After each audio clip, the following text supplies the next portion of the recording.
உலகை எழுப்பும் ஞாயிறு அங்கே குடியிருப்பான். அவன் ஆனை முகத்தனின் அடியவர் மனத்தில் ஒளியாய் வந்து கொலுவிருப்பான்.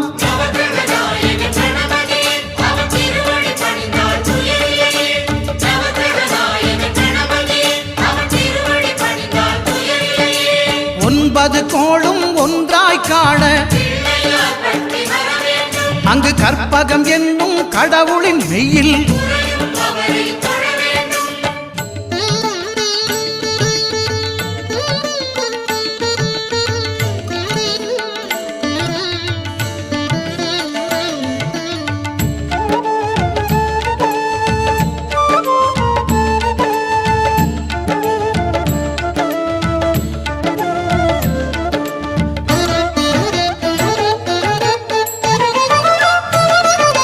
திங்கள் பகவான் திருமுகம் காண